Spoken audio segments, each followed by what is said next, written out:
I'm in. Okay, what's up, everybody?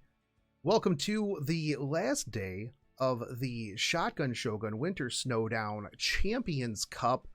I am joined again with Mevlin, who doesn't have a camera yet again today.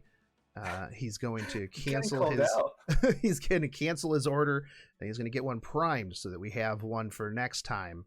But last day, we do have everybody who is in the tournament today will be moving on to the main bracket. However, we are going to do the matches today to see where they are seeded into said main tournament.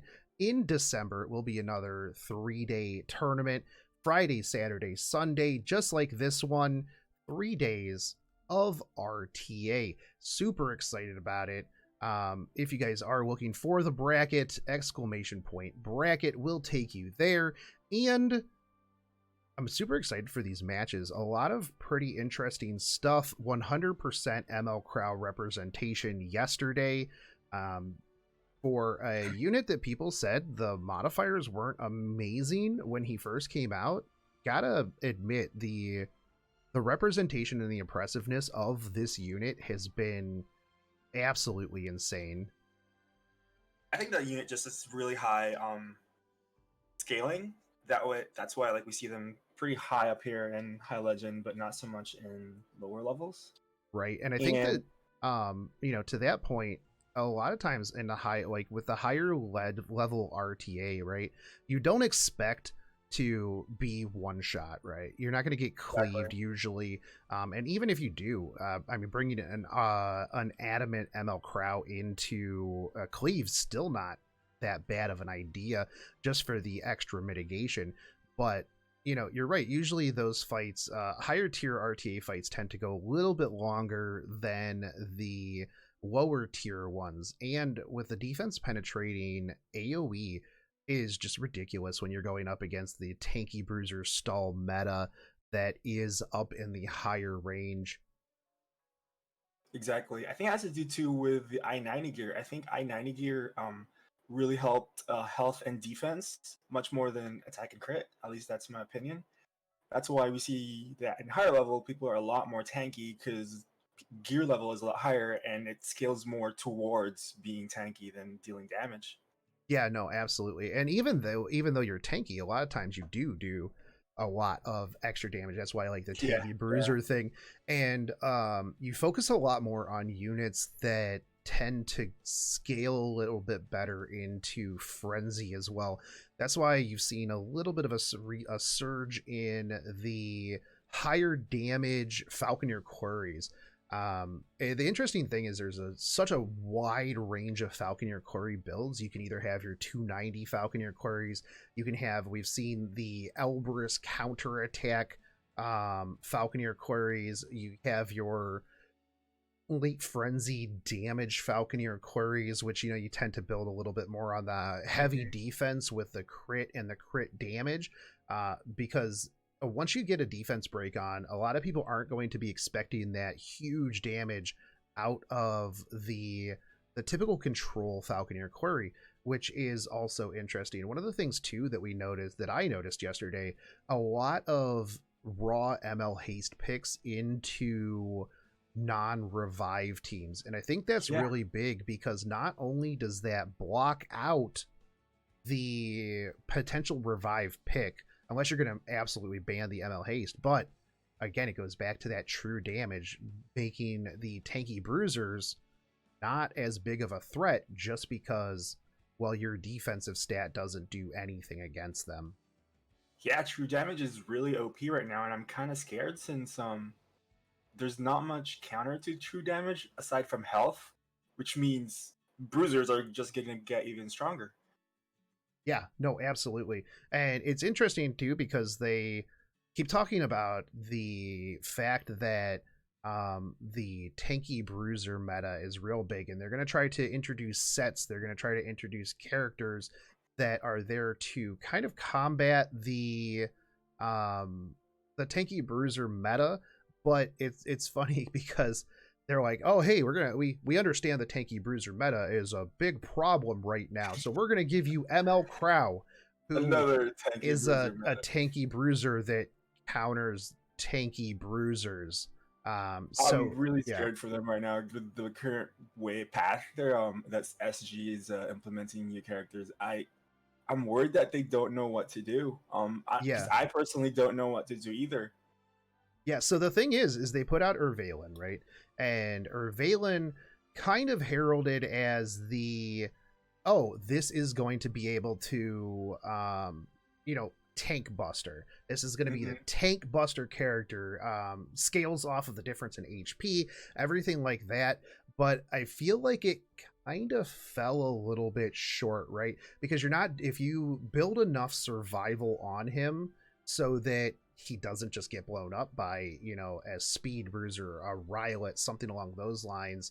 Hmm. He doesn't do enough damage to the tanks on the other side or the tanky bruisers. I know a lot of people focused mostly on, well, if you build him to survive, then he doesn't do enough damage because you don't want the extra HP. But at the same time, if you don't have the extra HP, you're just gonna get dead. That's the problem with him. Now, I do think that he's pretty okay in that he can punch a big hole in a tank as long as you have some sort of way to follow up. A Right. lot of people have been using the Oxlots push with him, but if you're gonna do that, then why not cleave? Why not bring a Watcher Exactly. Shuri? Why not bring a Surmia? Why not bring, any other number of units that are out there that can do the same job? Um, Not only that, but the counterattack can get dispelled, it can get stolen, or you Yeah. can just simply ignore him. Imagine ML Ren stealing that counter buff. That would be so funny. There's nothing I want more in this game than to do that one day. Like, that's actually Also, my dream. I don't think Irvilion was even the first character they tried to counter the bruiser meta. Pearl Horizon, I think, was planned to be a counter to the bruiser meta, being able to deal that 30% HP damage that scales with crit Yeah, and the CC with the sleep. But I've tried to make Pearl Horizon work. I just couldn't. I have yeah, a 300 crit damage Pearl Horizon that I think the fact that she's green is the problem. It's because just she's green countered by is, our. yeah, really tough. And I think the fact too that a lot of people don't have the gear or the characters per se to play control, because To control support her. She needs a lot of very, support. yeah, very strong. And a lot of people too don't want to build around a unit to do one thing. I've noticed that is a big complaint about new characters, is that um they'll say, hey, I have to build an entire team around this unit.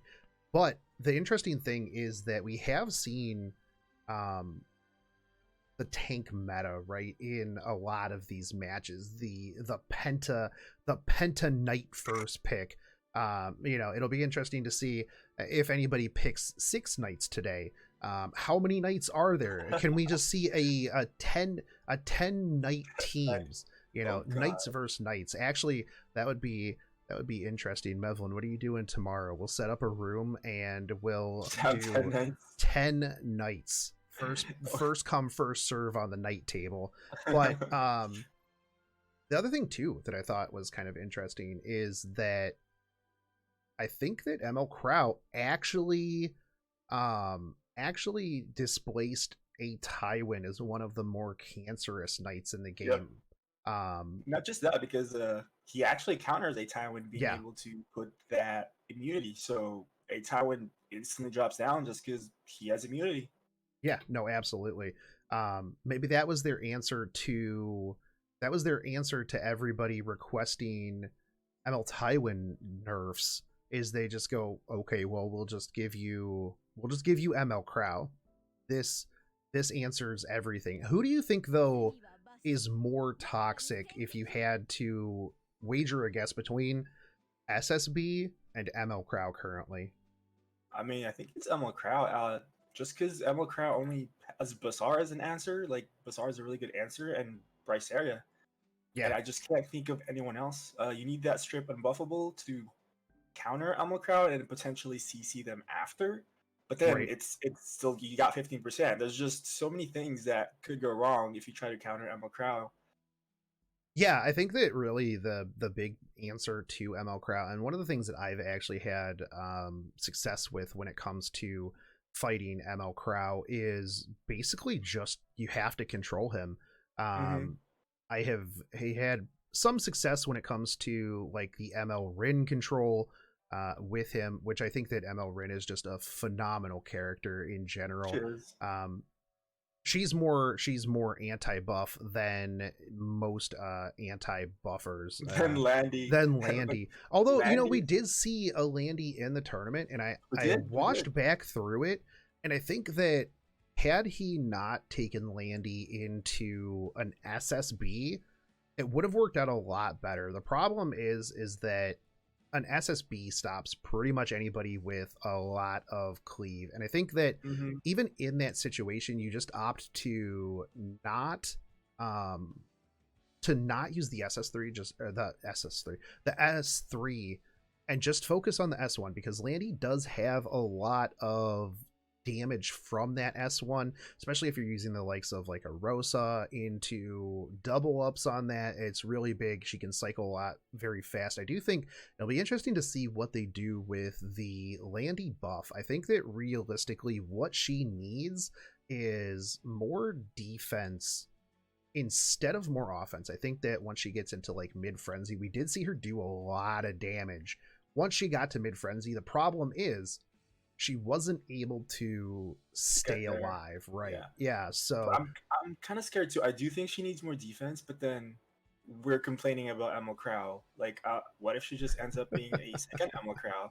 You I know? mean, you know what? I have both of them, so personally, you know, whenever I'm like, you know what, I really like this character. I was a very big proponent that I really enjoyed ML Tywin before the buffs, and I Yeah, think me that the too. only thing you really needed to change about ML Tywin was his S2 Yeah, having a 15% chance to just not do anything for the rest of your team.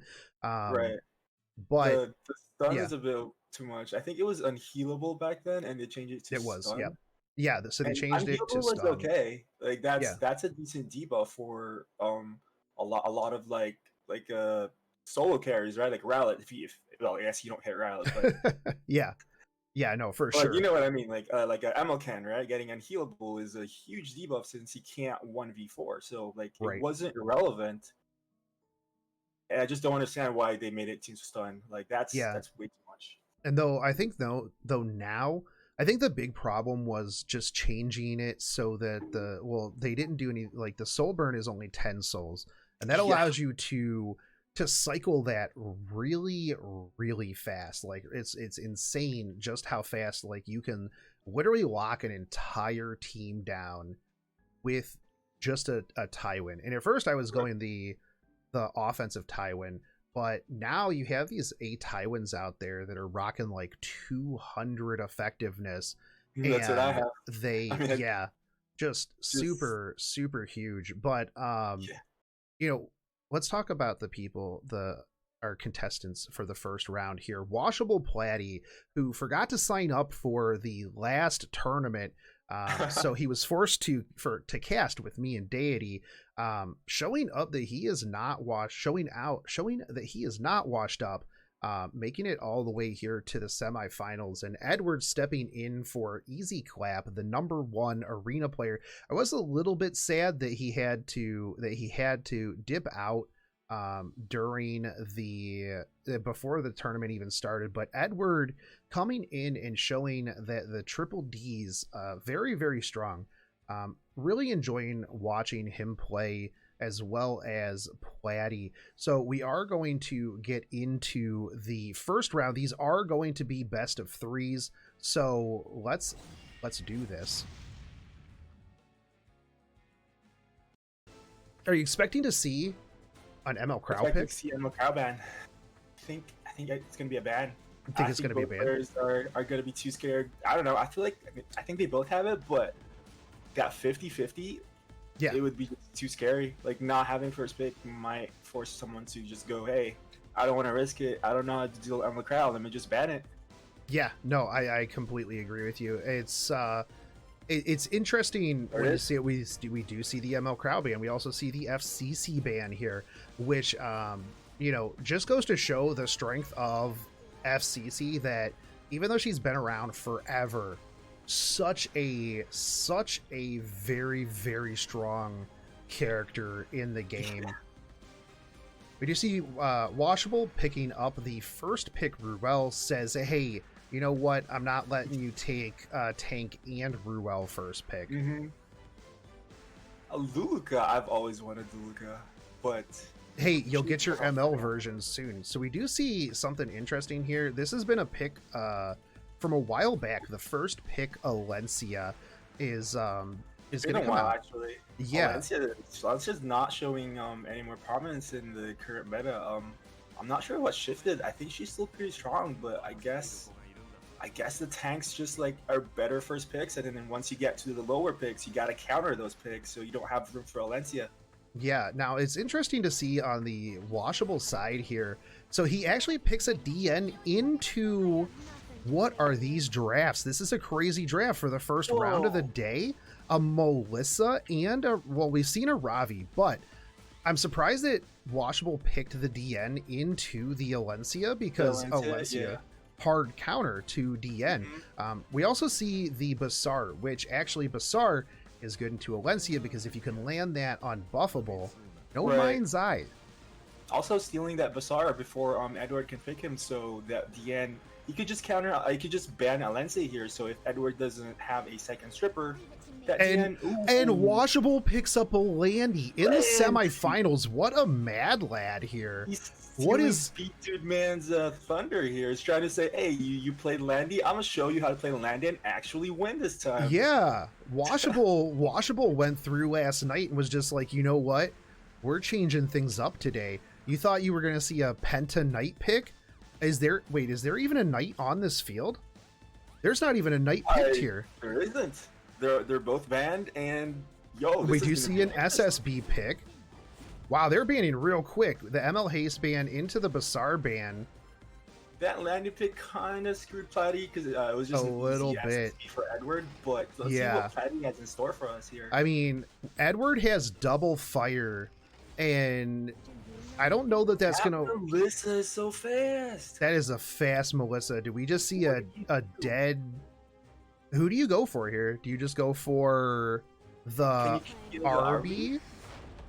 Can you kill the RB, get an extra turn, kill it again? Is that what? So he gets the curse, but he's gonna go in. I think he was going for the double kill, like what's her name, Stenny, S1, S3, but she just still did deal enough damage. How did at the end get a turn? Is it the Arby's turn? It is well, so it's possible that the DN was... I don't know. That's actually a good question there. Maybe they were both at 100%. I don't know. Okay. I don't know. Oh, that's a big counter right there. Counter into the crit. What is anti-crit? What is anti-crit? So we're going to come through. We're going to see the Alencia. The Alencia is going to just get rid of this RB here. But he's stripping Landy, though. He did strip Landy. Didn't strip the other two, but do you just bring RB back here? I think so. There's nothing. Well, I guess I didn't think it's safe, but there's nothing Edward could have done. Yeah, opts to heal up the Landy instead, and I think this is actually good, because otherwise you would have triggered the SSB. Landy would have taken a little bit more damage. This is going to push DN forward. You're going to get the S2 here. Lands on Landy. That's actually really bad, but you do have the heal there and the although Platy looking real thick right now. I'm really liking Platy's chances here with a Landy. Yeah, this Landy is like not taking that much damage, considering there aren't any knights in the field. I'm surprised this Landy is taking so much. This Landy though does not know what elemental disadvantage is, because that SSB has hit her twice. I don't know if Melissa's you know gone. this, but it was a 15k HP Landy, so it looks Yeah. like some kind of bruiser Landy. That's actually that's the one that I have been. That's 3 times. This Landy has just no idea how to dodge anything here. And the Landy's in trouble, but I do think that Platty brings back the either the RB or just keep playing Landy. He's got 2 options here. He opts to go for the RB, and I think that that's perfectly fine here because you can S3. This is going to push your DN and your RB forward. Platty, the big damage here. You're not going to get the SSB S2 just yet, so you're going to weaken up. Oh, we are going to get it actually, but this is going to go right into the RB. Landy did her job. That SSB's down. Now this is a Sigurd Scythe counter. Ravi. Can we see a Ravi solo? I would love to see a Ravi solo here. I don't think he would stun the healers here, though. I don't think Ravi would have enough effectiveness, but I mean, I'm pretty sure that RB is 100% dead. That is crazy damage. But now, yeah, you're gonna have the two healers cycle, and it's only a matter of time before he just continuously brings back the Arbiter Vildred. Do you remember how much effectiveness Ravi gets on her passive? 50 when it's maxed out. 50? That's not enough. Unless no, and it's like a Sigurd Scythe, so it's not going to have the trophy, which is the extra 30, right? Right. But get a couple counterattacks here, but I'd say crit actually working this time. The problem is, I think though, is the further you go into Frenzy, the further the stronger that Ravi becomes. So a Soulburned S1 into a raw Ruel is potentially going to just straight kill it. And I mean, as a Ravi fan myself, that's going to be very, very dangerous once those buffs wear off. And the other thing too is you're just going to be pushing this Ravi forward faster and faster while you're waiting for your S3 for your RB. I can't imagine bringing back the Landy into a Fire Ravi. Yeah, it'll have to be. It would have to be. It has to be RB, but if Edward gets some lucky counters here on that RB, I think he'll be in a good spot. Well, the thing is I think he should have saved his S3 actually. With using the S3 on these 2 healers earlier, he could have used it to stun the RB here, but yeah. Ooh, we get the greater basket. That is gonna counter, but it is the Sigurd Scythe on the Ravi heals for so much. The other nice thing with a Sigurd Scythe on Ravi is that you get the heal off of the S3, which is really big when you're running the likes of a trophy Ravi, is that you have to determine, I'm really low on hit points. Do I S1 here or do I S3? Also, anti-crit actually doing work there for the RB, so he isn't going to die, but he is going to get hit with the stun, but DN can just cleanse this off. I think Edward's in a good spot here depending on whether this crits or not. That Soulburn on DN pretty much keeps this anti-crit buff 100% uptime. This is going to be... I think he's going to be in trouble too, but I'm just going to say, for the first match in the semifinals, the fact that Edward is 1v3ing an Arbiter Vildred, Ruel, and DN with just a Ravi is insane, and RB goes down. Actually kills it and heals back to full. That Ravi heals back to full, dude. I love Ravi. I was Platty right now. I'll be shaking in my boots, but that DN is gonna have the anti-crit. Yeah, it doesn't even matter because Edwards is just killing RBs 100%. Yeah, even without crit. He is going to revive the RB here. However, Edward has a stun. Edward does have the S3 stun. Wait, actually, is that 80? It's 80, I believe, right? No, that's not 80. Actually, no, it might just be below it. But here we go. We got the greater basket again into the double attack. Oh, and there it goes. Wow. Okay. I actually think that he got the counter attack. Had that not been a double attack, he would have countered and healed back almost all of his life there. That was nail biting, not gonna lie. Yo, that was actually, Edward, that was insane play right there, dude. Yeah. What a match to open the day with, dude. Bring the Landy though, it was hard for me to like pick Yo, sides. Landy has a 50% win rate in tournaments. Just throw that out there. More than Blingo. More than Blingo. So we do see the ML Crow and the FCC bans again. Edward picking up Ruel first this time. Same pre-bans, and yeah, Edward's taking that Ruel. Saying, right. Nah, it's my turn to have fun this time. Yeah, no Ruel for you. Does Platty pick up the Ravi this time though? Ooh, that would be spicy. You almost have to not let Edward get that Ravi through. That Ravi was crazy. Yeah, that was a pretty scary Ravi. I kind of wish I didn't feed my Ravi into my A Ravis. I've been talking about how good Ravi has been for a while now. Mm-hmm. So again, we don't see any knights in the first 3 picks. 4 picks. These guys are like, you know what? Hey, we're having fun today. There's the fire. There we go. Platty's saying, I'm not letting you have it. We're gonna 1v3 you this time. Platt is like, hey, I could do this too, you know? Yeah. You're not the only one with a Ravi. It's really nice to see the depth of roster in some of these higher tier players that they can really shake this up, right? Yeah. That's like how you get to high level play. You just gotta be able to be switch up and change your very versatile. Yep. So we do see the RB and the Fire RB on the field. We do see a little an LQC is actually a nice pickup here because that that does give Edward a little bit of mitigation here. We see a last pick Dizzy out of the side of Platty here. LQC is actually a pseudo Naya, but I don't think we can count that to the Knight counter. No, for sure. So this is another no Knight fight. Yeah, I do like the LQC passive. It's basically a free adamant shield on a warrior that can do a lot of damage. Exactly. So we do see the RB also heal back up. Yeah, we see the RB and we see the Alencia bans here. I feel like no death buff, no knights. This is gonna be pretty spicy. Yeah, for sure. Now the nice thing with Ravi too is Ravi can actually work very well against a Spec Tenny because you do have that reach on the S3.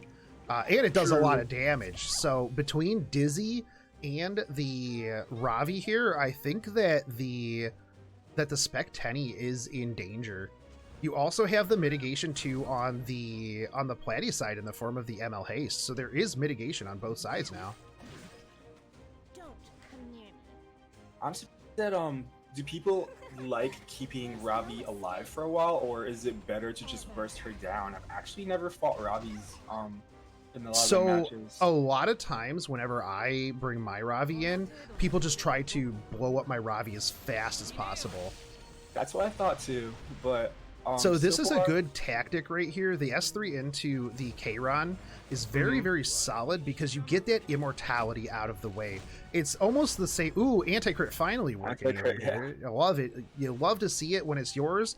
Hate to see it when it's theirs. But on the well as well. That's a bit unfortunate. Karen's not going to be back up for a while. Yeah, I'm actually surprised that the Platty opted to go with just the S1 there and not the S3 since the Spec Tenny got rid of the anti debuff immunity because you're not going to lap back around. So I think that maybe he was saving it so that if he didn't stun Ruel when she rezzed the paid out there. Yeah, it definitely did. Stun, but I think well, the thing right. is, it was S3. But actually, I think it wasn't, because I think what he was trying to do was stun the Ruel, and if he didn't stun the Ruel, as soon as she brought the Kayron back up, he could just S3 and then cripple the Kayron. Because a lot of times you just worry about crippling the Kayron with the S3 there on the Dizzy. Was this Dizzy Ayala? I haven't seen it strip yet. No, I haven't seen it strip either, but so the Ravi is most likely going to... Ooh, that is a lot of damage, bro.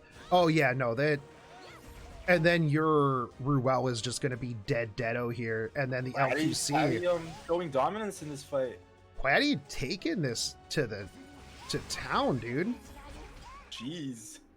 Yeah, I think that Ravi did a lot of damage, man. Can you kill this Ravi here? I don't think it matters. Or maybe it does. Is that Sigurd? No, that's definitely not Sigurd. It's Portrait. It's Portrait? Yeah, I guess although between the... I don't know, actually, because there's not a lot of damage here from this side of Platty. It could be just a war of attrition, because if you crit, you're going to push her forward. She's already semi-fast. You can't apply any debuffs to him. I guess now you can. I mean, well, there goes that. But that was actually a big crit from the ML Haste. Is Platty running like a weird crit damage ML Haste? Oh, it is a yellow. It is. Okay, so there we go. Yeah, that's gonna be the end of that. I mean, her S3 is back up, but I don't think she's taking a turn here. Yeah, she goes down from base F1. Platty showing dominance with very much. Pick. Edward, good fights though. That first fight was insane, but I mean, we're gonna be moving forward. Platty takes that 2-0. Pretty scary here. I'm curious who's gonna win this one. Almost gonna fight Platty. Not gonna lie, I almost wanted that to be a best of 5. Yeah, I wanted to see more too. But we get to see Edward later on to fight the best. That's right. Edward is going to best of 5 the loser of this one. So let's get into this. Karwas versus Sui Stark. This is gonna be a battle of big brains here. Yeah, the double legend frames. I'm not jealous at all. Not jealous at all. But I mean, Karwas, the bronze bomber over here versus the Sui Stark, who has been tryharding this season. He's already up in legend, but Karwas, yeah. So we do see the Falconeer Quarry and the ML Crow ban here. 100% ML Crow bans for the day. So far. And continues the streak of 100% ML Crow representation in at least the last 2 days. Yep. ML Crow just dominating the meta for the last couple of weeks. We do see knights this time though. Seeing 3 already. Do we get to see more knights? I mean, 2 of them are banned, but there's still a couple more. There's still Lilius. There are. So we do see the Blue Crow. We see the A Tywin, which I know Sui Stark is a big A Tywin abuser into the ML Haste. Now I'm surprised to see the Tempest Surin pick up so early there from Karwas. Especially against tanks. Yeah, but you do have the FCC and Tempest Surin combo, very, very strong. They almost, go together because of the shield, because of everything like that. Very strong. FCC just allows Tempest Surin to survive 1 more hit, which is a bit broken. I'm giving her like 2 lives is fair, but giving her 3, right? I don't know. I don't think that's a bit too much. We do see another knight, so this is 4 knights so far. Yep, 1 less than our maximum. Right. We do see the Alencia pickup, so this is going to be the 4th knight. Oh, is that going to be? That's the 5th knight if he picks up this Ross. Do we get to see 6? 6 would be 6 would be a new record. That's right. Opts to go for more damage here with the SSB. Yep. We do have the SSB.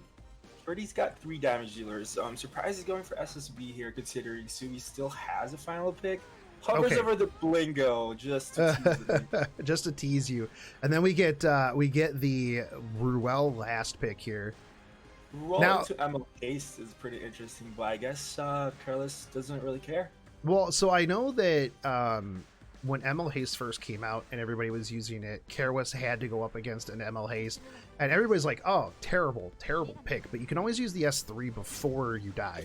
Yeah, that's true. Yeah, so we do see the DN come out there on the Sui Stark side again. Interesting pickup into the Alencia, who counters that pretty hard. Now we do see the Ruel ban out and the A Tywin ban out here. Surprised he picked DN2, considering none of his units benefit from that attack buff. Right. I feel like some other form of healer would have been so much better. Yeah, there's not a ton of damage on the side of Sui Stark. However, maybe he's thinking that he can just outlast and just force people down, I guess. And we are going to see the S3 here. Let's see how many it strips. Probably 3. Yep. Oh, it's only 2. Crowd actually resisted. I'm surprised. Well, I mean, I'm not surprised that it hit Lilius just because, you know, elemental disadvantage. So we do see the Tempest Turn come through. Lands the here. He's got way more sustain against. He really does. Resist there on the SSB. True, you do have FCC, which is a form of sustain, but it's not as good as someone like a dedicated healer. Right, right. Now, at the same time, if it is a lifesteal T-Surin, that can be very, very strong. True, true. Between the two of those. But against this team is just too much bulk. I'm on Sui Stark here if I had to bet my money on it, but I could be wrong. Yeah. I'm surprised that the SSB really didn't land too much in the way of debuffs there. Now, the problem is that the Lilius is in kind of a dangerous spot here. You have Alencia, you're going to have the S2 here. Alencia, not as big of a deal, although defense broken now for 2 turns. Diane's not going to have her S1. Yeah, DN2 doesn't do too much here. Now, if this Alencia lands anything on this Lilius, doesn't. I don't know that the T-Surin can drop this. No, it doesn't. And I think right here, you obviously S3 to heal up your... Well, you can't because it's unhealable. It's unhealable, so... Actually, this is a really dangerous spot for that Lilius. Because now... one more turn for anything to pop off, but that Lilius needs to take her turn and then get healed. Right, but you have... You might kill her here, actually. Ooh. Ooh, yeah, that's... It's going to be really interesting to see if he doesn't land... Oh, he does land the provoke. That's actually really huge. However, that Lilius is in such a dangerous spot right here. Yep, it bats back, and that's a dead Lilius. We thought that Sui was in a great spot, but I mean, he's already down 1 unit. He's still fine. He has a double true damage here, potentially killing SSB. But then he has to survive these 3 units for like a couple more turns. He does, yeah. I mean, you could horse SSB right here. He does. That's what he opts to do. I has to. He's on the back end here. He has no choice. Yep. Ooh, that's a lot of damage. This S2 the DN does SSB. Back the FCC. That's a really good plan right there, I think. You're going to see the S3 come out, and then the SSB dies here from the ML Haste S3. And Sui turning this around. Yeah, having that double healer. And now just because he's down a Lilius, he is in a very good spot. Now it just becomes a war of attrition, I think. Careless just had spent so much on that Lilius, even though he killed it early. At this point, he's got nothing left. Yep. No, absolutely.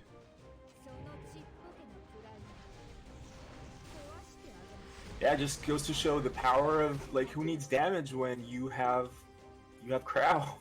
Yeah, for sure. Any of the Crows.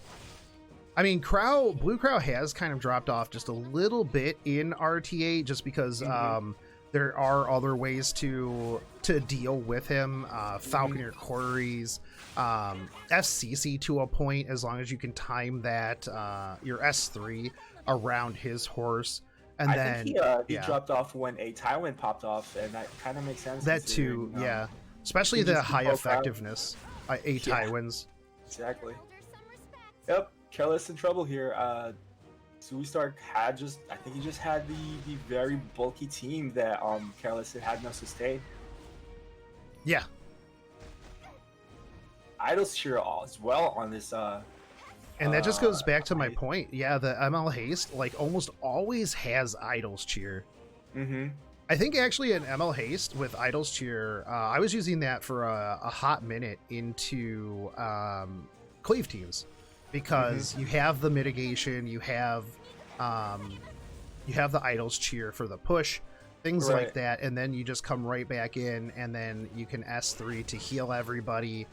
At least less likely to be banned than like maybe say like a Ruel or an Elena, things along those lines.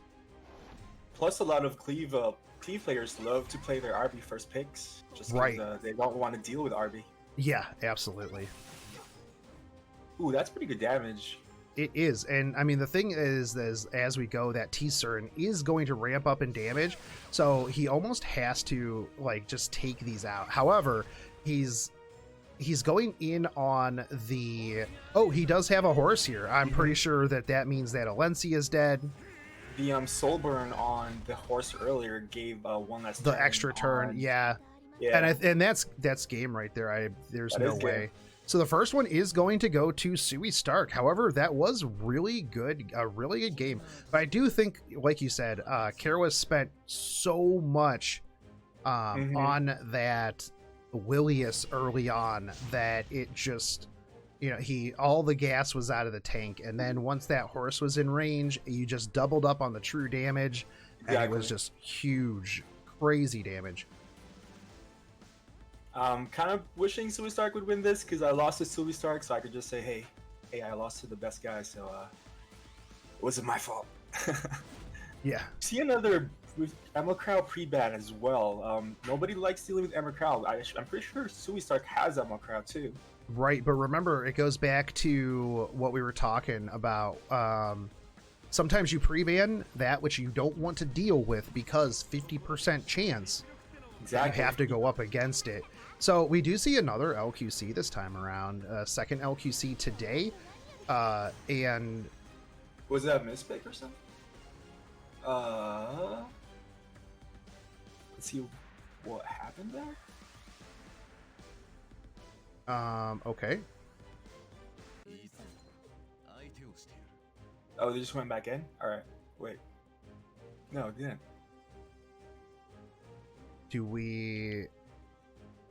What are we doing here? They didn't say anything, did they? Frost, did they say anything? Suey says mispick. Okay. So I guess he didn't mean to pick the LQC there. This is your call. Yeah. Sorry guys, we're gonna try to figure this out real quick.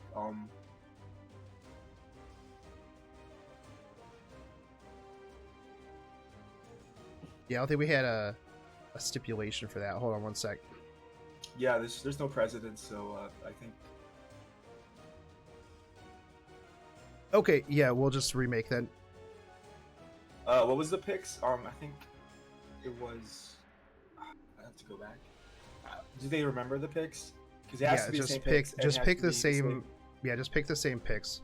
And I believe Careless was first pick, so we gotta reset until Careless gets first pick. Yeah.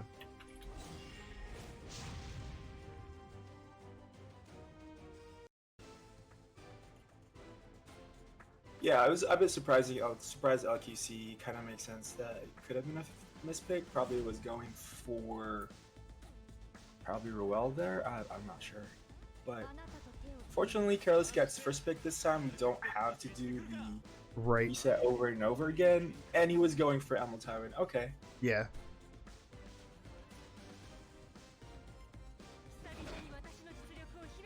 I think we need to set rules, Shogun, for these specific. Yeah. Well, so the thing is when it comes, we know. Right? We know as it comes up, we have been making sure that we pick or we it's hard to right? think about all these situations pre-game, but right. You know, we make do what we can. the Quadra Knights this time. I want to see 6. I want the new record. Right. Give me 6 Knights. Or maybe don't, actually. Don't give me 6 Knights. I take it back.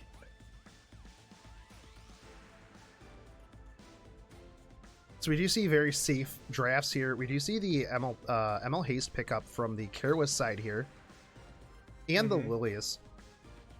I really like Lilius personally.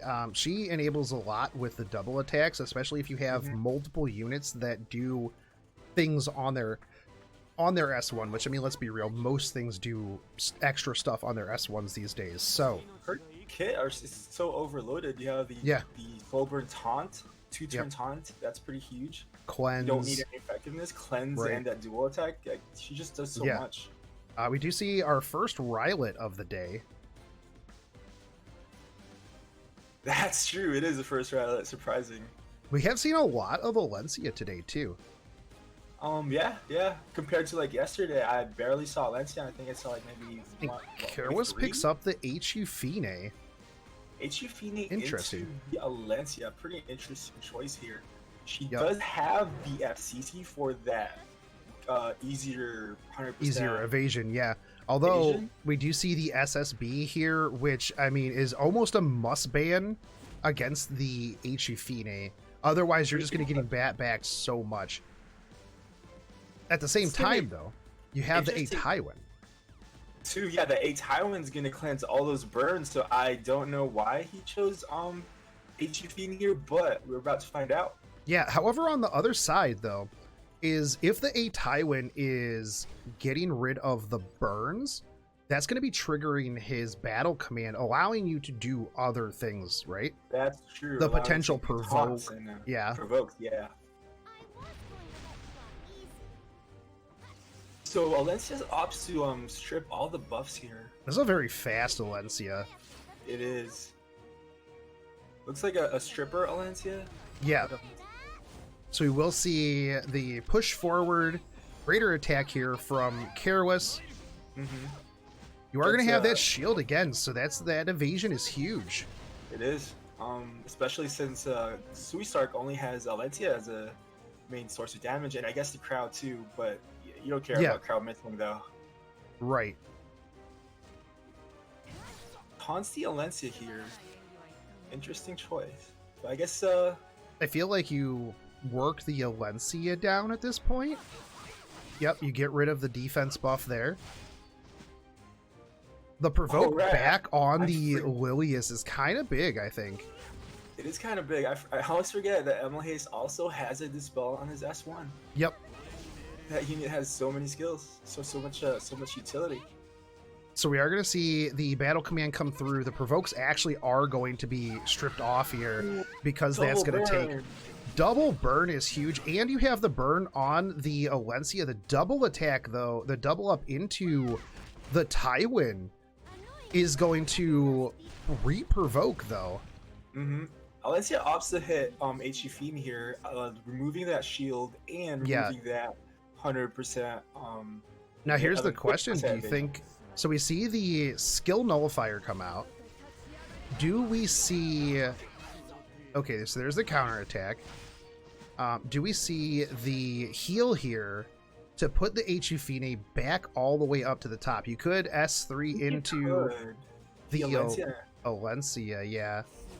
And that would force Ruel to bring her back and prop the passive of ML Haste. Yeah, you either... So at this point, the Ruel has to decide, do you... Ooh, that was bad, actually, right there, because this is going to mean the Crow is going to kill this FCC. Maybe. We'll see. I don't think so, but... No, it doesn't. Low. Yeah, and that FCC's in trouble. The shield's not going to be on the H... S3's here, right? You just use your S3 so that ML Haste does not get his S3 back up. Yep. Yeah? Yep. So you use it here probably on the Alencia, most likely. Most likely. Optic do it on the Tywin. Interesting. You're going to lose your Alencia here, though. I guess Tywin still has his ultimate, I believe. Now he could He does, that's right. But you can still be provoked through invulnerability. True. Let's see if this FCC is gonna provoke that a Tywin. Although it'll be interesting if he provokes the A Tywin. Does the He Ruel does. S2 the A Tywin here in order to get rid of all of the debuffs to start that Might cycle? have It to, does. yeah, he does. He does. But Lilia still has her S2 though. Oh, she doesn't. Never mind. She doesn't have her earlier, S3. right? She just used it. This means that Suey Stark loses his Ruel here. Hmm. Ooh, Almost. almost. It's in trouble, but Suey Stark starts the cycle. Yeah, he's gonna start just controlling this entire team over and over again. Does not land a stun in the Hufine and the FCC though, but I'm pretty sure Yeah. this FCC's dead. But does the FCC is dead, and you have one more turn before you can go in on the S3 from the HU Fine. That Ruel is hanging on by a thread and is going to heal back up here too. The other thing you have to consider is that, okay, so that pushes forward, but the Lilius is stunned, and the big provoke on the HU Fine means that there's going to be no cleanse coming out. No cleanse And coming they're out. going to just work And- on finishing things up. Now, here, do you go in on the Ruel to get rid of that defense buff, do some damage with the HU Fine coming in, or because the Ruel doesn't have, yeah, so the HU Fine is going to kill here if Suey Stark does not soul burn, but then that means the Tywin isn't going to be Tywin's able. not- yeah. But does the Tywin just raw S3? He does. Okay. And I think that's, you have to here, You right? have to at this point. You don't want to Because if this locks, it locked all It's everything. three of them down. Sui and I- showing the power of Amel Tywin here. Yeah, and I think that's really, this is in a bad spot because now Ruel has S3 and S2. Gonna probably S3 up the Alencia. I'm surprised he went for the S2 on the Ruel. There's just not enough Has a damage cleanse here. though. So and Yeah, I think this that is. still has one more turn on his S3, so that's the only saving grace Careless has. He has to survive here for one more turn. So But that I his don't Amel think Haste that can you kill the Tattoo. can. The HU Fine is just gonna die after this, and I then think it's a so. Lilius ML Haste. Yeah, that's a bit of a yikes considering Ruel's still on the board.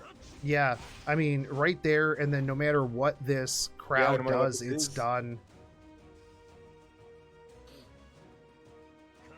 Sui with the was that a BM goodbye? I can't tell. Was it being nice or was that a BM? I feel like it was a BM goodbye, Sui. Sui, what are you doing, man? There we go. Sui takes the win. We're gonna see Careless and Edward for the third place matchup. Yeah, no, for sure. But that was still really a good fight. I liked the Careless HU Fine there. But the Ruel just too strong. The S2 Too there strong. on the A Tywin to start the A Tywin cycle. I think Careless left too early because we need Careless back for. third Yeah, place. Careless is in against Edward.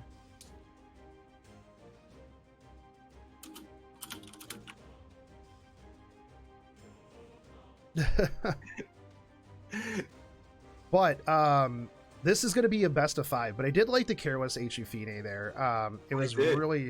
really solid. But yeah, that S2 on the A Tywin. A Tywin's still super strong, especially once you get the Soulburn S3 like in cycle, right? I like that HU Fiend if it was last pick. The fact that Sui Stark still had last pick after the HU Fiend just gave Sui a free ban. You just pick SSP at that point and you can't ban anyone else. Yeah, So Sui absolutely. picked his Oh. 4 units that he wanted to play with. Double Falconeer Query ban.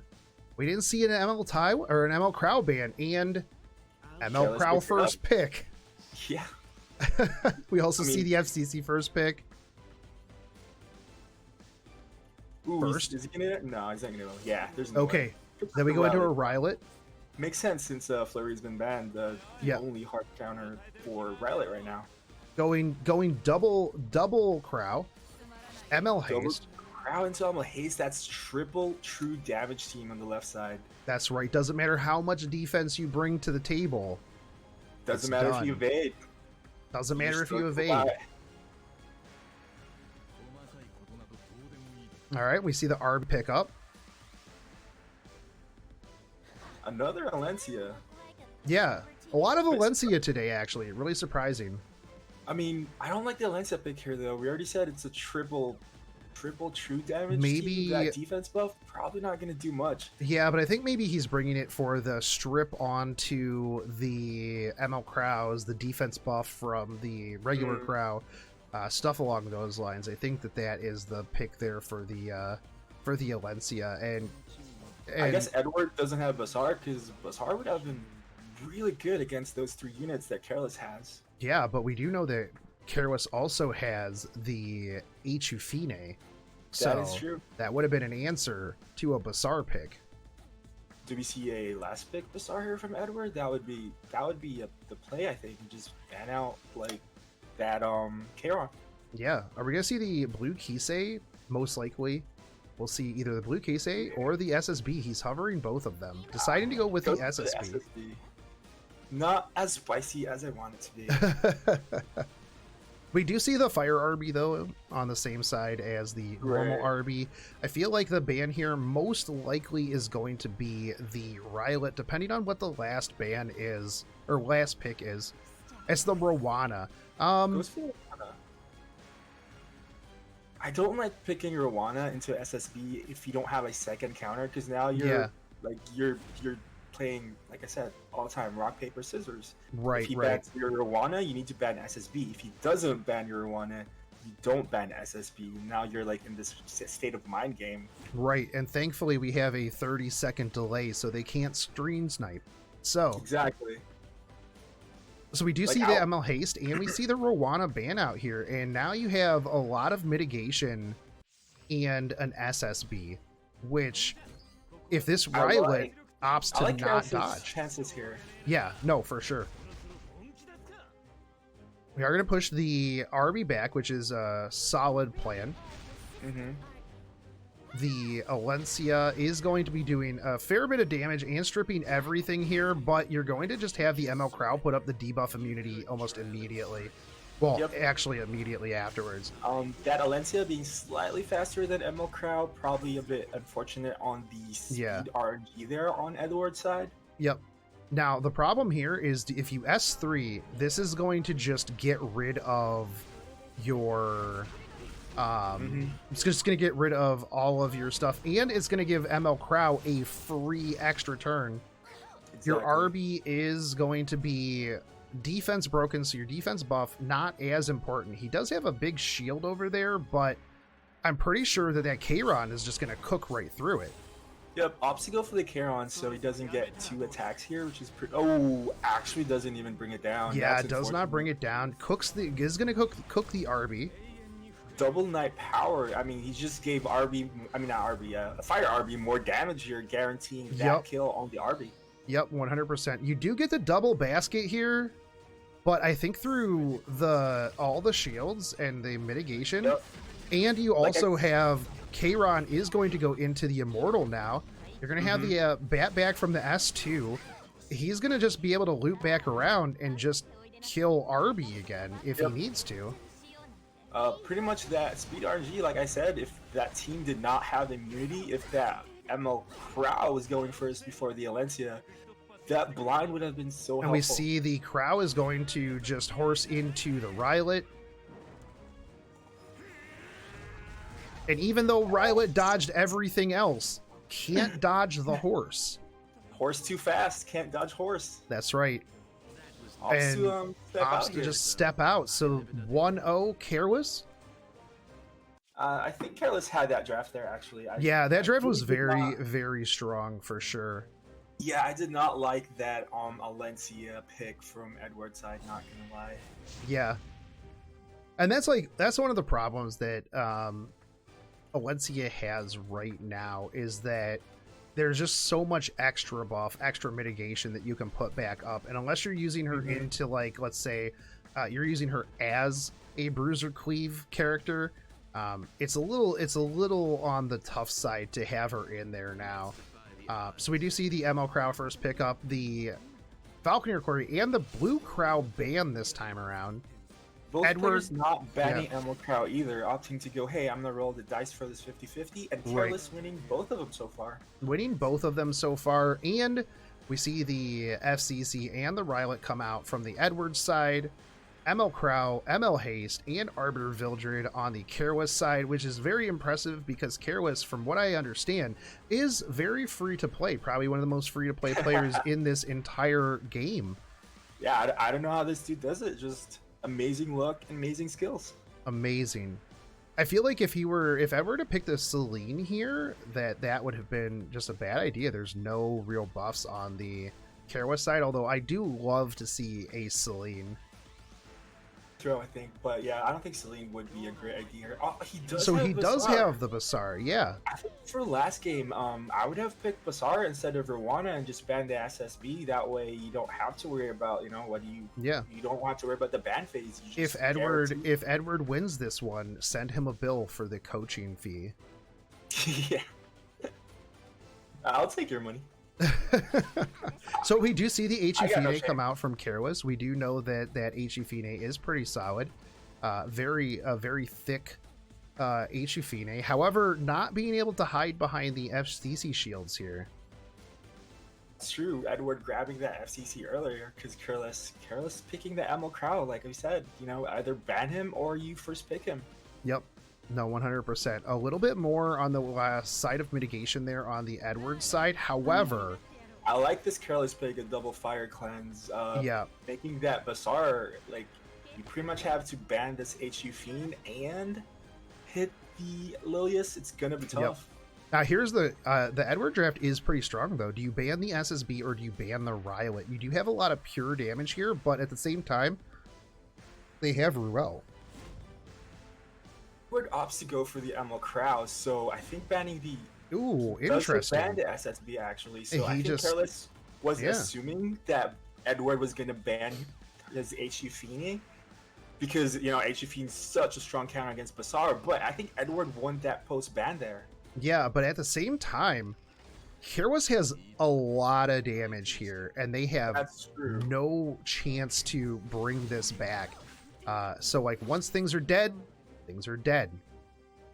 FCC's gonna have some form of healing here in her shields, but yeah, right. I think Careless uses S3 immediately, losing that 10% damage reduction. Into the Rylet, you're gonna get the bat back here. But so maybe like just both sides lost their healing now because Careless decides to use it so early. Yeah. However, maybe he's just going, you know what? I have to finish this fast. That's probably it. Yeah, you're right. But this Rylet's looking pretty low health now. I wasn't paying attention whether he got hit. I'm assuming he probably did. The Rylet got hit with the S3. He did not get hit with the HE S3 though.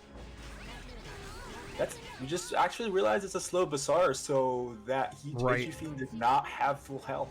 No, but I do think that he opted to push forward so that he could get the provoke there on the Rylet. Now, this is pretty bad because you're going to get another SSB bat back, and while you're probably going to lose your RB here, your RB is going to come back into shields, and yeah.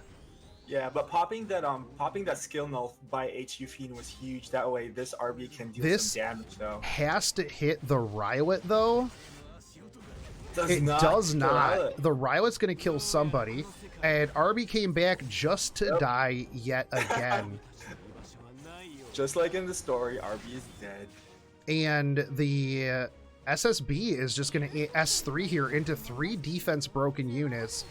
And this just fell to shambles real quick. So yeah, that right there is game. There's no way. I think that the not banning the SSB was probably the terrible play here. Now you would have had the Ruel FCC, but at the same time, I feel like he would have been able to kind of chunk through that eventually. I really think it was a bit of a mind game there. I really think Careless thought that HFE was going to get banned because of Basar, but that slow Basar, actually pretty smart. Yeah, no, slow Basars I think are the most dangerous Basars. So it is 1-1. It is 1-1. We're going to see a spicy... This is best out of 5, is it? It is best out of 5, yes. So we're going to see at least 2 more games, which is... also, Mevlin, make sure that you send your bill over to Edward for that one. What do you mean spoilers? What did I spoil? Infinite Walker just trolling me right now.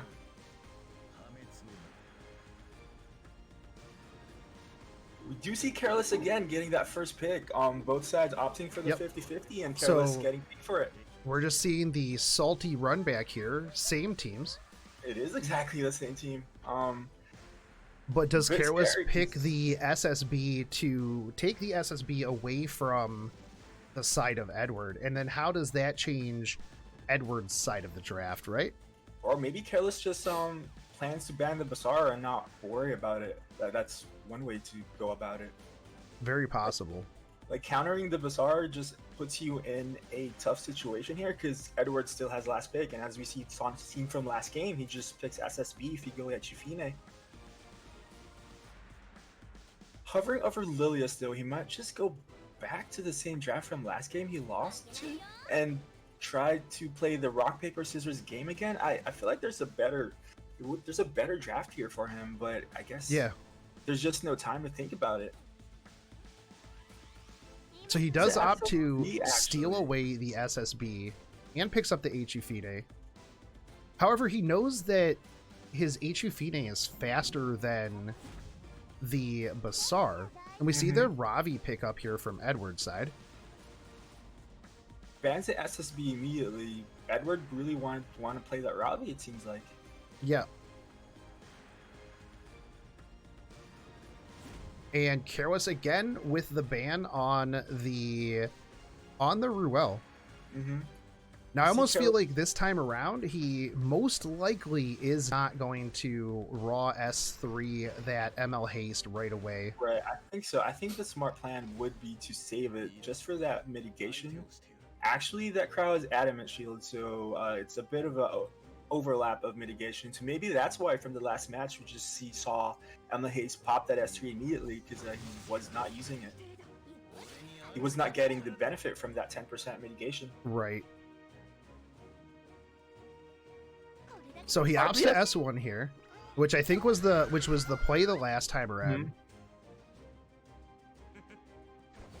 But Basar's faster. Oh, that speed tuning was just so good in Edward's side. He fiend into Basar, into the ML Crow. That way, ML Crow does not get. Yeah, ML Crow is delayed by a turn. Yes. Fortunately, Hfine had 100% health, so that was a guaranteed miss. This RB is dead. This RB is dead. Comes back. No greater basket. Doesn't matter though, because that's but I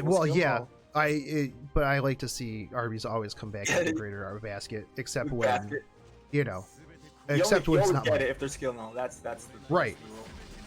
Right, absolutely. The thing is, though, he will blind the Basar and he will blind the FCC, so that is pretty solid right there. Definitely not the worst idea. So he's going to S3. He's not going to put the debuff immunity up on himself, but he will get it up on 3 people. And now, whenever he gets hit with the AoEs, this is going to cool things down. Edward saying, hey, you know what? I need to get rid of this. I need to get rid of this RB. Now, here's the question. Do you... Yeah. Who do you S3 into, knowing that...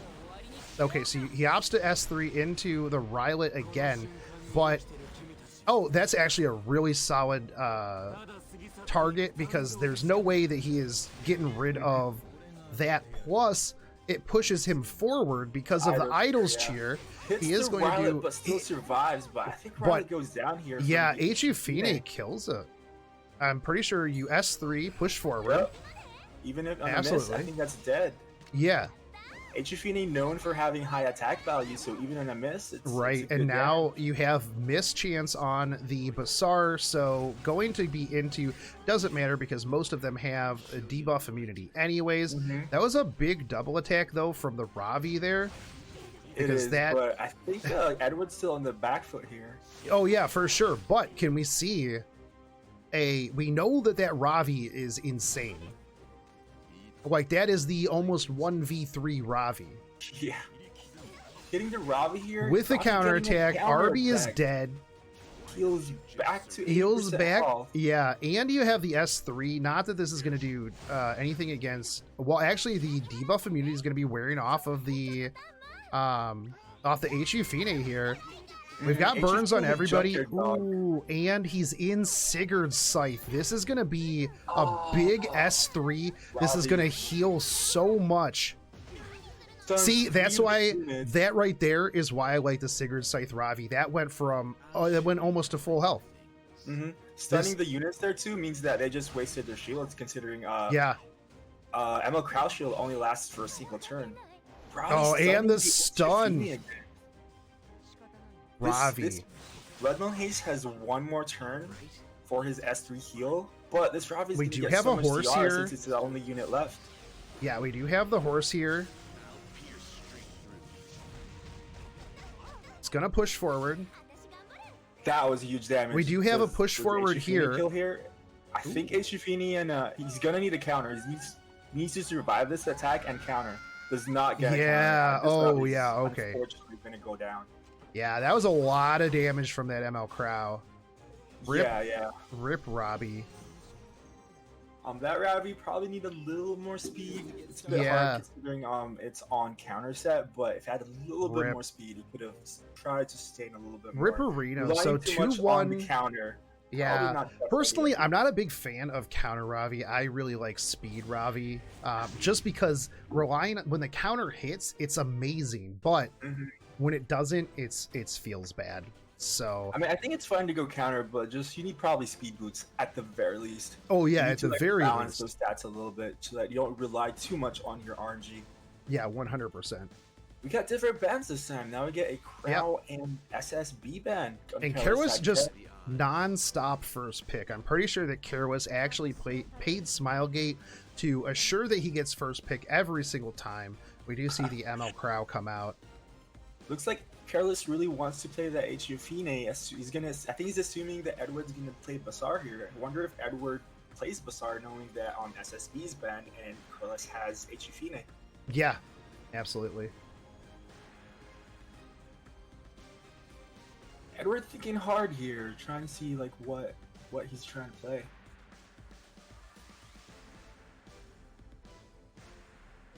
Thinking really hard here. I would love to see an ML Rin pickup, but we do see the same FCC into Rylet draft. Edward going back into what he feels comfortable with. Looks like the same draft so far. Is he going to go ML Haste as well? That ML Haste plus RB combo, pretty good, pretty common. Yeah, very strong too. Oh, we do see the Falconeer Quarry though from the Edward side since it is not pre-banned. Kerwis does not like Falconeer Quarry at all. Edward getting that Falconeer Quarry plus Rylet combo, gonna be scary for Careless. He might be forced to ban one of those just because that combo is way too strong. Yeah. Kerwis opts to go with the double fire for the end again. Going back to that very first draft, now that he knows that SSB is out of the picture. Right, that SSB ban pretty much told us that he's gonna do this one more time. Okay, and so I feel like in this one, Kerwis will probably ban the Ruel again. Although, he's doing it so far, but he lost every time he's done it, so I'm not sure. Maybe Kerwis is thinking, is there a better way? So we see the ML Crow ban and the Falconeer Quarry ban. Falconeer Quarry just very strong. Although at now, Kerwis is giving up the FCC Ruel with Rylet and Ravi. That's really strong. Harvey gets first turn here, which is kind of good because then he could get the boost from that Hufine. Also, ML Haste faster than the Hufine, probably some form of speed RNG here on Careless's favor. Yep.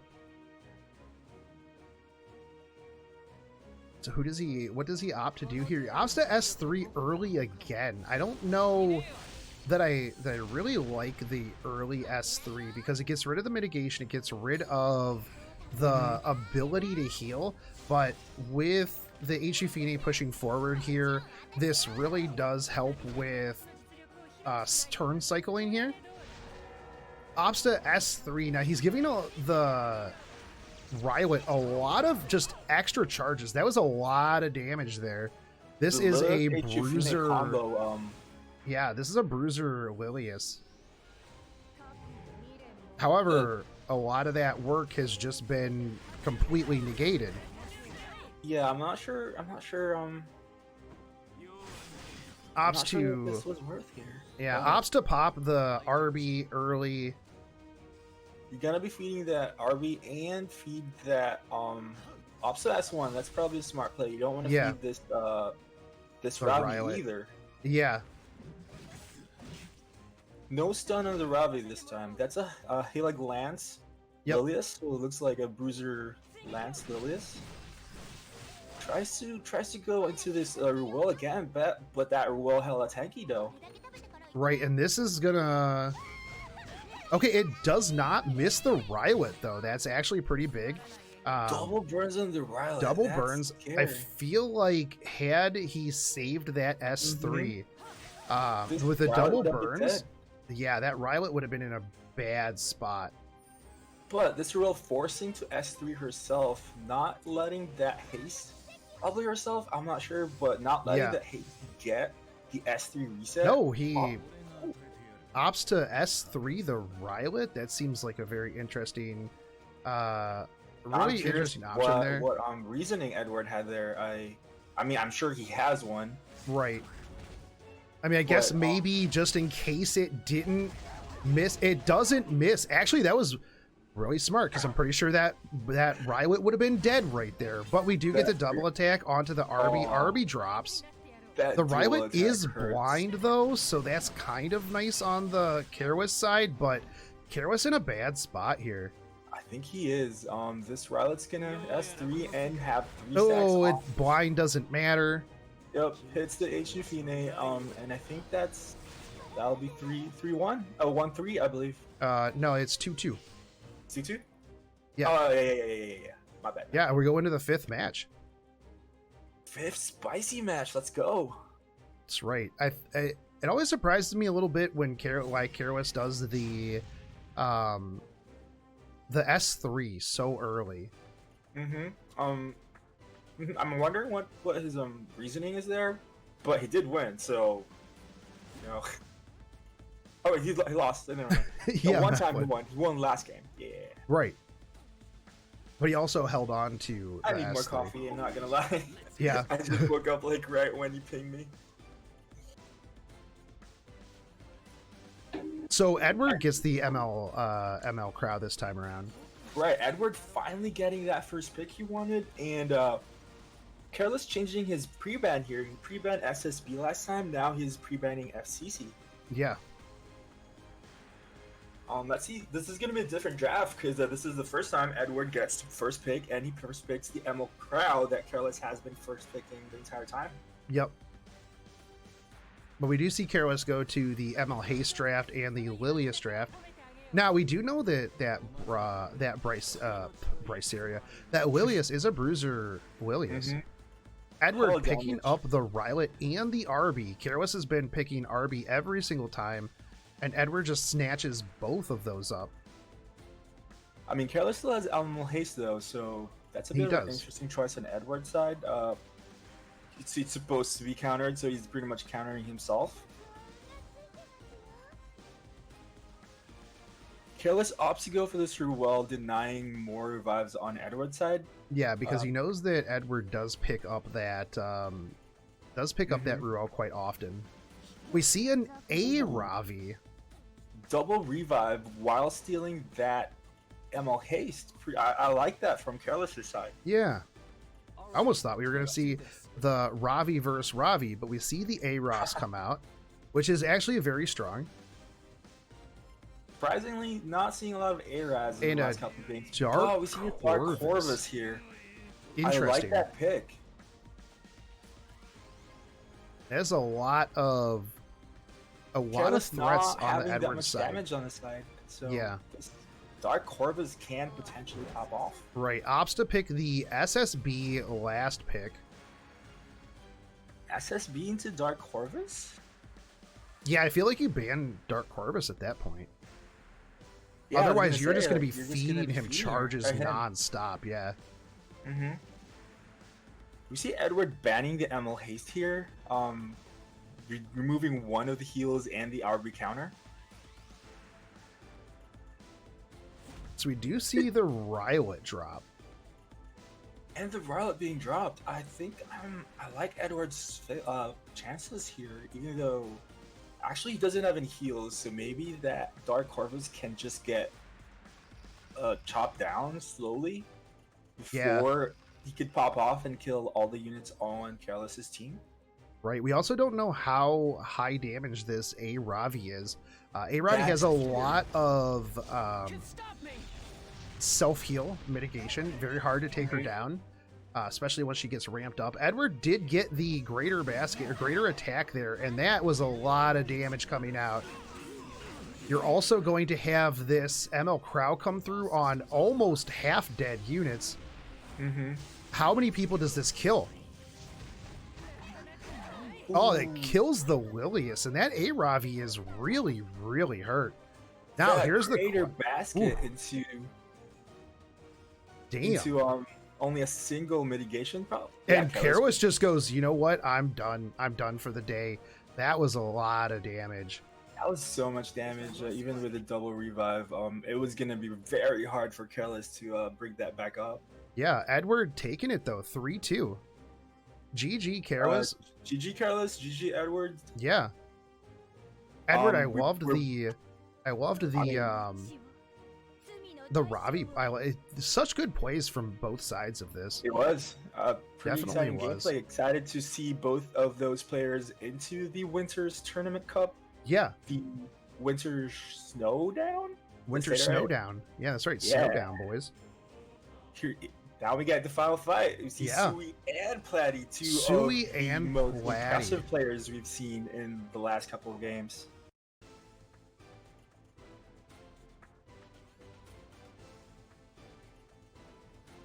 Do we see an ML Crow ban this time, or we do not? So both players betting their 50-50 and saying, you know what, I need that ML Crow. This is how I'm gonna win. Yeah, no, for sure. The interesting thing here though is Platty, knowing how oppressive the Sui Stark a Tywin is, just goes, you know what? I saw what that did. As soon as you let that thing through, you instantly lose. So says no, thank you. But we do see Sui Stark. 4 knights. Yeah, 4 knights so far. Two more. Come on, 2 more. Sui picking up the ML Crow, the Blue Crow, and the Falconeer Quarry. Sui loving his knights, which is kind of depressing because I don't play knights, and it's just working so well in the current meta. Picking double water into the green unit. Yeah, but the thing is Falconeer Quarry is a little bit different than a green unit, right? But that Dizzy into the ML Crow, though, I'm gonna assume that's 100% a yellow. Yeah, no, we saw it in the last Platty match. It's a Violin Dizzy. We see the A Momo pickup from the Sui Stark side. There's no way you're landing anything on that right there. But we see the last pick Spectenny, which is actually really phenomenal from the Platty side here.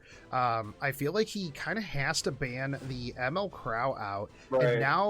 and now Sui has no AoE to reach that that Spectenny. Surprised there's no RB. RB was not pre-banned. Yeah. Platty just picks ML Haste just for ML Haste value. So we do see the FCC is a pretty good unit right now. Absolutely. We see the FCC and we see the ML Crow ban out here. Now I am liking the Platty side. Other than Alencia, you really don't have any extra reach, right? So, and that S3 isn't like the highest damage Alencia does. It's her S1 into the S2. right. Not only that, but it is a 3-turn cooldown. You're not going to be cycling it super fast before the Spectenny can just dumpster all over your team. Unless if Alencia gets Mind's Eye, but that's going to be a while. Considering Platty also has sustained in the form of DN, so I think this Spectenny is going to be really scary here. Spectenny, I feel like you take out the Falconeer Quarry as fast as possible. Yeah. Opts to go for the Momo. Interesting, because you weren't going to get a stun. You weren't getting a stun on the Momo. Not that she's not going to just S2 anyways. Yeah, actually, I guess it doesn't matter. I think you just wanted to pop that S3, put it on cooldown so that S1 hits 2 units. Right. Yeah, this match is going to be... I have no idea who's going to win, actually, which is pretty exciting because this is the finals. Yeah, absolutely. This is a bit of a war of attrition in this one. So you are going to get the Dizzy S3 coming out. Which is going to be good because the Momo can only S3 one person to get those cancerous debuffs off of there. Yeah, that Dizzy did not land anything on that Momo. That Momo is probably like 600 or 700 effect resist, knowing the gear level of Sui Stark. So trying to land anything. Platty decides to S3 the Momo just for damage, considering that Momo's probably not high health, high defense if it has so many stats on FRS. Right, and we do see that S1 doing a bit of damage now. The scary thing here is the Crow. Yeah, the Crow is in a bad spot. Now Momo has to S3. She has to S3 the Alencia here, because the Alencia is going to jump in, do her S3. Now, this is going to strip most of them, most likely. Yeah, strips all of them except for the DN. DN, which is most likely high effect res. Yeah. Bloodmoon Haste still has his S3. Opts to use it now for the damage, I assume. Goes into that Momo. Yeah. Now, the downside is here, you do have the Crow well into potential horse range. However, he does have the miss chance, which will counter at least a little bit of that damage. I do think that the Dizzy is going to push back, and you do have the potential here. So, did she go into the Crow? I think she went to the... Ooh, that's big. So, the pushback on the Crow with the Souls now gives that S10 a chance to blow that Crow up before... he has a chance to do much, but the Momo is going to at least get rid of some of the buffs and do a little bit of healing here. Now, do you just ignore the Crow? Was that a Rod Momo? It is a Rod Momo, yeah. A Rod Momo, interesting choice there. So I don't know if this was the play. Yeah, I think you should have just tried to kill that Momo and just let. Although it could have just been a 25% and. Okay, so it looks like he is going to... It didn't hit the Crow? I mean, that Crow could have potentially... You could have potentially stunned the Crow. Probably FRS Crow. Yeah, well, potentially. Potentially, yeah. I mean, not necessarily... Well, it depends. I mean, Dizzy did land on everything, but we also don't know what the difference is. I mean, usually Dizzies have a lot of effectiveness, so... I mean, the Crow is going to horse somebody... most likely Dizzy. Why Platty's going into the Flurry here instead of the Momo that he's been trying to kill the last couple of rounds. So we see the Crow take out the Dizzy. The Alencia is going to go in on the DN most likely. Opts to go in on the ML Haste. Surprising. Goes for that Death Break because he's probably not going to Death Break that DN. But this ML Haste doesn't really have anything on him, so... Yeah, he's not going to do anything here. The defense break is going to go away. Right. You have 3 turns until he can even heal. Right. We're going to Soulburn in on the DN. I assume. Yep. Which is good. You don't have much going on here for the Spectenny. This Patty's in a bad spot here. Now he switches into the... Ooh, that big dual attack, though. You got the double poisons onto... Unfortunately, Momo gets a turn here. Before that, there was... But Momo has nothing. No, Momo's nothing. Momo That- has S1. That's it. That floor's dead. Yeah, I'm pretty sure though that DN, yeah, that DN is just is gone. Now you have an ML haste with Idol's Cheer, so they can only push. Heals first? It does, yeah. Oh, I didn't know that. I guess it heals first. Although here's the big thing now: they can only hit that ML haste, Right. which means that you're gonna get Idol's Cheer push on that Stenny nonstop. Now, you do have a heal and the S3 here. The Alencia does have the S3 as well coming up. Yep, I think Platy's I think this is a dead Platy. Yeah. Sui Stark showing dominance over Platy on the first game. It does feel though that Platy kind of changed targets a little bit too much. It was a little bit back and forth with the where he was trying to kind of spread that out. And I feel like if you're going to go in on something, you kind of have to commit. Especially if there's a healer like Momo around.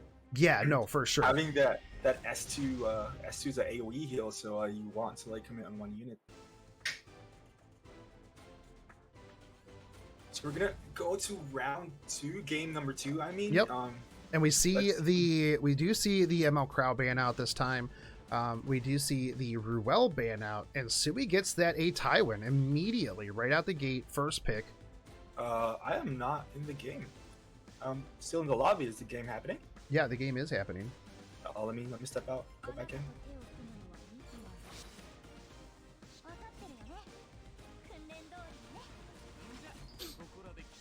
All right, Sui Stark picking up the Knights here. Falconeer Quarry, Blue Crow. Washable picking up the FCC and the ML Haste again. And the Dizzy. Kind of going back a little bit to what he already had picked up. All right, there we go. I'm in. So we do see the ML Crow ban. Yeah. Yep. Platy's like not risking it this time. So we see Platy picking up the A Momo this time. Interesting. Platy really want to play that Dizzy. Yeah, no, for sure. Though Sui Stark just responds with the SSB. Right. Huh, it's an interesting choice from Platy here. I guess he's also afraid of that A Tywin, but Yep. Get your Rod A Momos built up, guys. I just don't think A Momo does enough to stop A Tywin, but I guess we'll find out. We'll find out. Sui picks up the Spec Tenny as the last pick here. Now, Platy has to draw. Platy has to draft. Okay, so Platy ends up drafting the RB. I mean, in response, yeah, just ban the RB and is only left with. Okay, yeah. This weird CC comp with. Right.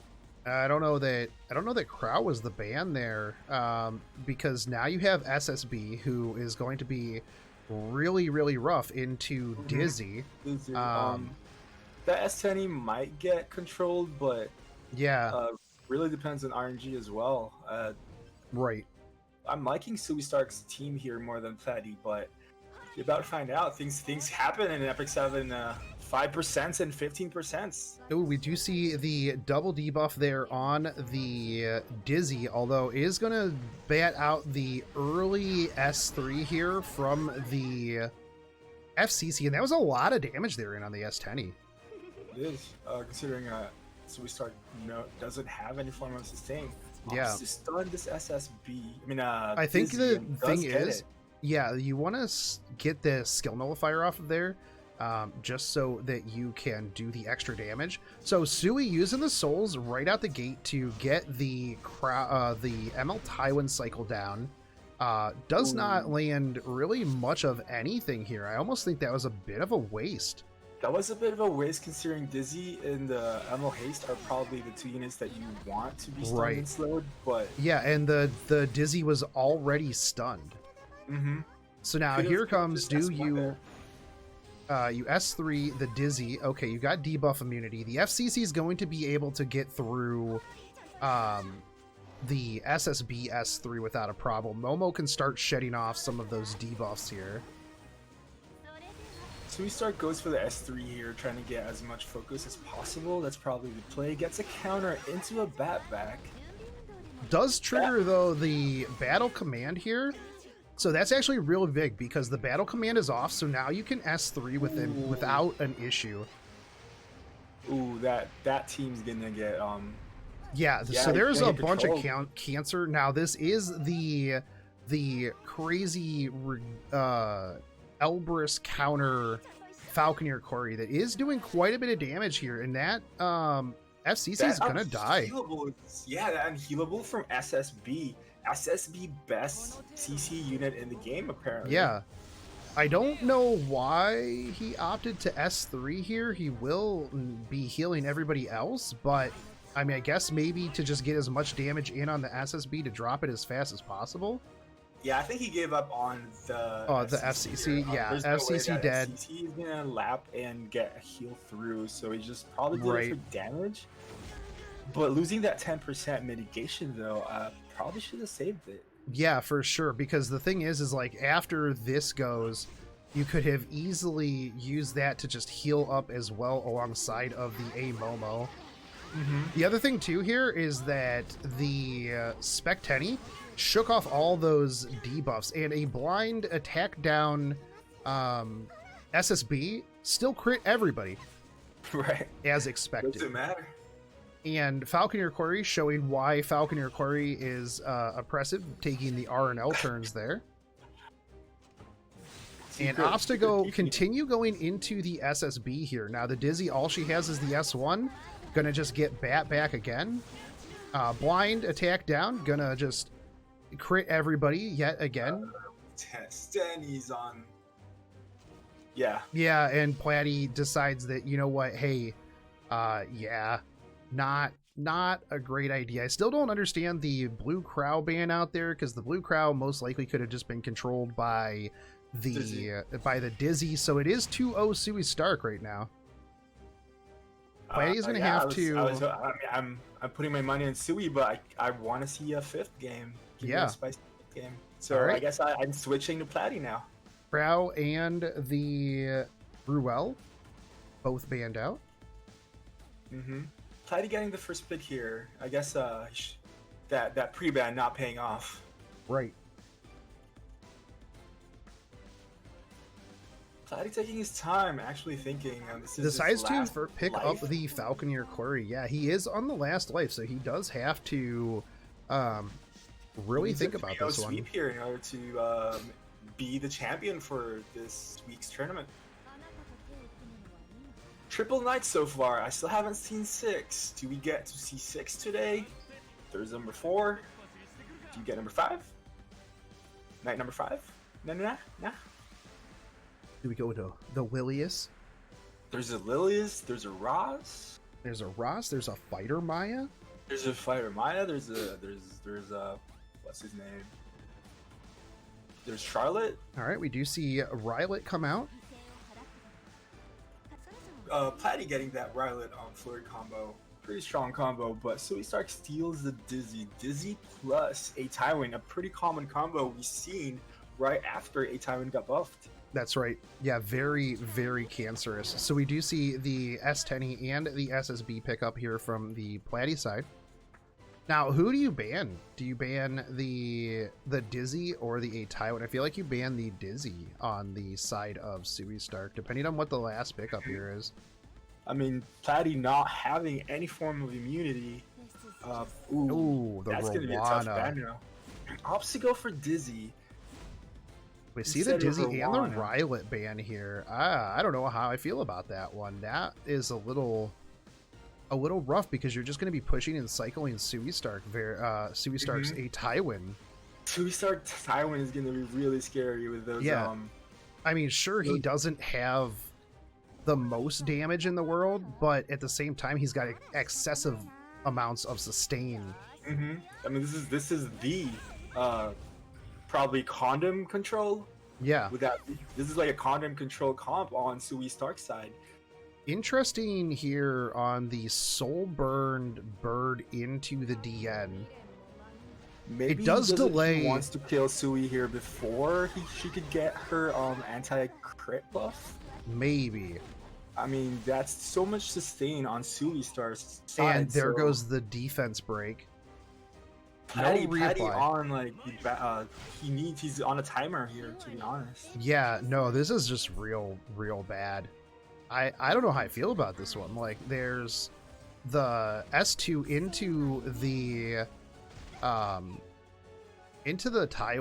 By the way, also showing us that it actually is random, I think, because before with the Falconeer Quarry S3, if you hit a Tywin, I had said, I think first day, that it gets rid of the provoke most of the every time I've seen it. So just showing us there that the Tywin cleanse is random on that one. I think Platty misplayed the draft here. Drafting SSB when he's already planning to ban Dizzy, probably not a good idea if Sui had the last pick there. Yeah, this was just lost at draft. Yeah, a bit unfortunate. But maybe Platty can pull this off with some clutch dual attacks. S10, known for clutching those dual attacks because she's got one of the best S1s in the entire game. For sure, but Sui right here is going to start the 8 Tywin. Here's the 8 Tywin cycle, and there's 2 stuns. 2 stuns. The big one he hit on S10, which is tough because I mean, S10 is just going to sit back there behind everybody, but she's going to just sit there stunned.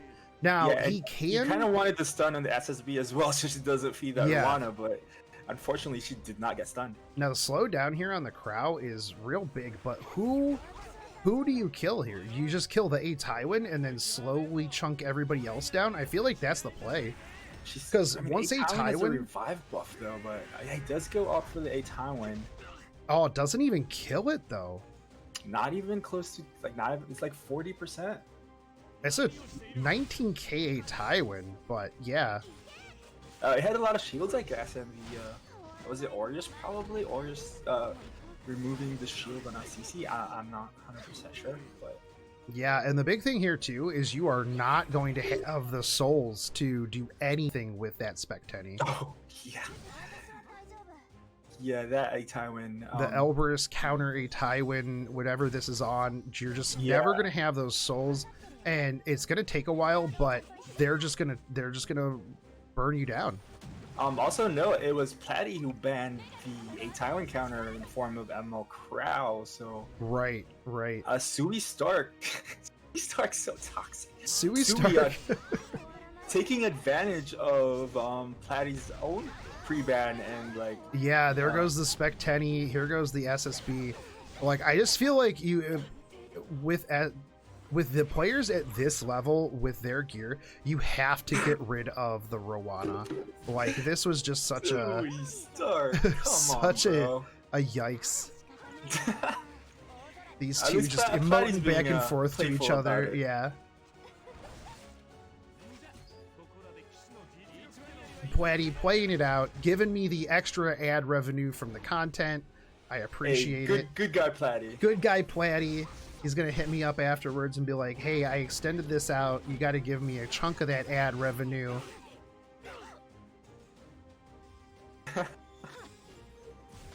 Oh, poor Platty. Hey, Sui showing dominance the entire tournament. Yeah, Sui really taking it home. Very strong drafts. Was Sui in your last tournament? He was not. He didn't get a chance. He didn't get a chance, right? Got in after the fact. I mean, either way, Platty still won. He's gonna be moving forward onto the Winter's Cup.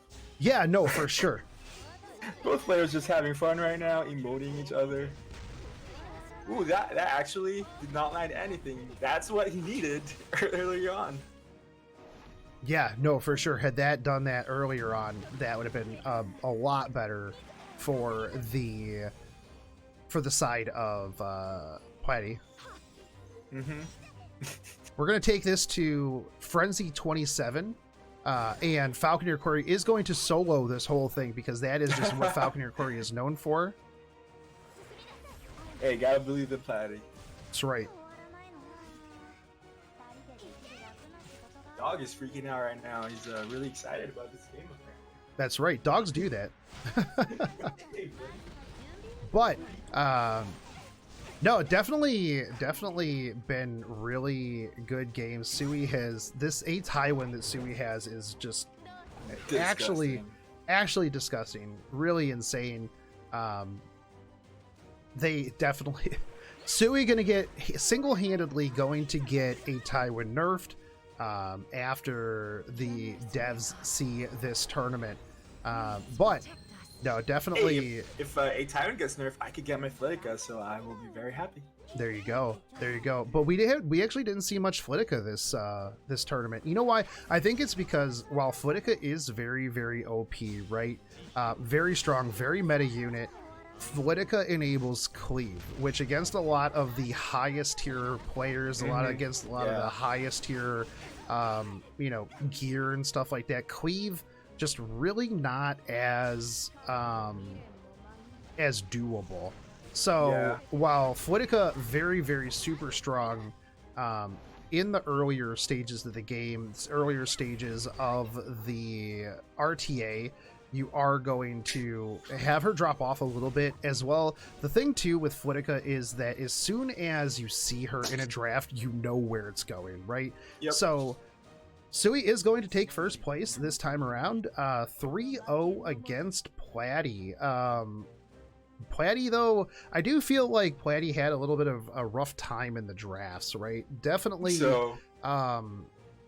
was a little bit tough for him.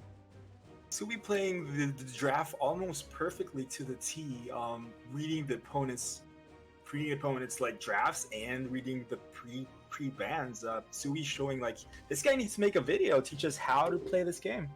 Well, so, and I think that's the thing with the players who play in the ladder excessively is that you have the players that play nonstop all season, just constant games all the time. They're out there, they're sharpening their edge, they're playing against random people, they're playing against Asian elf elves, they're playing against Mevlins, they're playing against all of these other players nonstop. And then you have the people that a little bit more casual, sure, they're legend level players, they have really good drafts, they have really good units, but they just don't have as much experience in the arena against random people. You can play in-house as much as you want, but sometimes the things that you see on the ladder prepare you for how to be able to draft, be a very versatile drafter. And I think that was one of the things we talked about yesterday, being able to, you have your people who kind of fall into one of 3 categories, and then you have your 4th category, which is the person who can be variable. Oh hey, I can cleave this time, awesome. Oh hey, I need to be able to kind of control. Hey, I need to be able to tank it down. Hey, I need to do this this other thing. And then I feel like that's something you kind of learn as you play a lot. So Sui plays a ton of RTA, so definitely able to only 500 games played this season. I mean, is that a Kappa or that's is that no Kappa? A little bit. I think I had like 1600 in the first season. I need to step my game back up. I've been too busy doing all the tournaments and stuff like that. But I do want to thank everybody who came out. Every day we had over 500 people. This just goes to show that you guys really do like this, the tournament content. So there is going to be more. I'm going to be bringing Mevlin back as long as he makes sure that he wakes up on time for sound test. I almost missed today. I forgot. You did, yeah. But in the future, it'll be a month from now. Every time it's going to be Friday night, 7 p.m. Eastern will be the round 1. Saturday and Sunday, 2 p.m. Eastern will be when we start the remainder of the tournament. I will have a video out either tomorrow or Tuesday going over, a breakdown of the tournament and the sign up for the next tournament. Depending on how many people we get signed up, it'll be open for a week. Depending on how many people we get signed up, I've got some other plans to get a lot more people involved, a lot more RTA content, things like that. By the way, also, go check Mevlin out on Twitch. My internet's good again, so I'm going to be starting to stream a lot more And YouTube, go check me out on YouTube. If you haven't, subscribe, comment on the videos. I super appreciate all you guys do for me, and I just want to kind of help you guys out and give back to the community. But we will have the December tournament. December, what is it? Hold on, let me scroll down on the calendar here. December 9th, 18th, 19th, and 20th. Prize pool, $2,000 out of my pocket. So I'm super excited to see what the sweaty matches are for that. But we are going to go raid Kaz, and I will catch you guys later. As always, like I said, make sure you like, fave, subscribe to me and Mevlin, and I'll catch you guys later.